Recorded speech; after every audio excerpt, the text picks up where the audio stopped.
Parole est maintenant Madame Marie-Claude Varayas pour le groupe CRCE pour 5 minutes.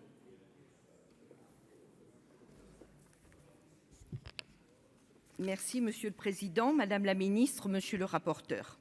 Dans son dernier rapport, le GIEC alerte sur la nécessité de réduire de moitié les émissions de gaz à effet de serre d'ici 2030 et pour cela identifie des solutions possibles dans les domaines de l'énergie, des transports, de l'industrie et de l'usage des terres. Il insiste néanmoins sur la nécessité d'une transition juste, tant les inégalités sont flagrantes au niveau mondial. Les 10% des plus riches sont à l'origine de 36 à 45% des émissions, quand les pays les plus pauvres ne sont responsables que de 3 à 5%.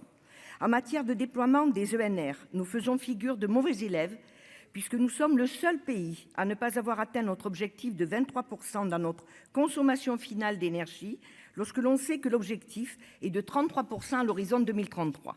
Si le groupe communiste, républicain, citoyen et écologiste est favorable au développement des énergies renouvelables aux côtés de notre mix énergétique historique d'origine nucléaire et hydraulique, nous considérons cependant qu'elles ne doivent pas être génératrices de nouvelles dérégulations et que leur essor exige la structuration de véritables filières par la puissance publique.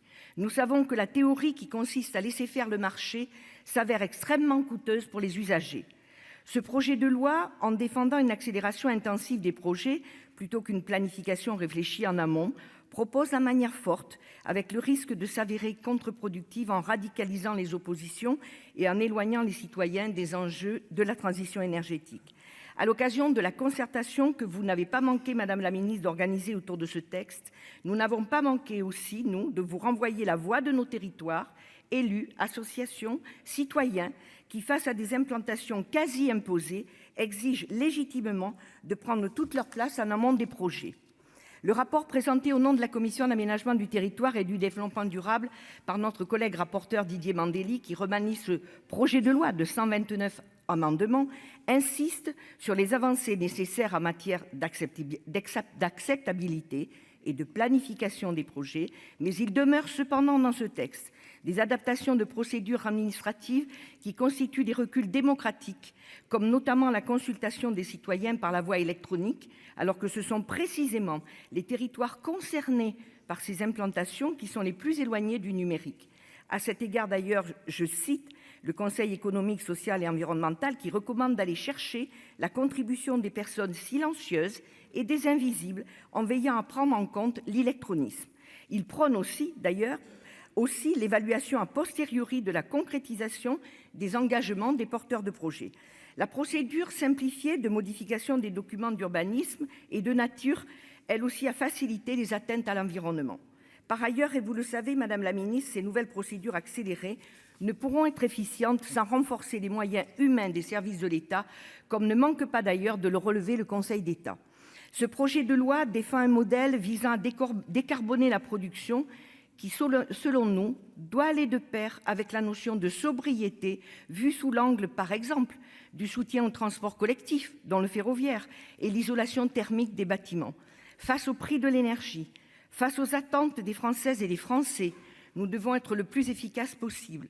13 millions de familles vivent aujourd'hui dans ce que l'on appelle des passoires thermiques et qui souvent se chauffent dans des conditions déplorables, comme nous le rappellent les 3000 intoxications au monoxyde de carbone qui ont lieu chaque année.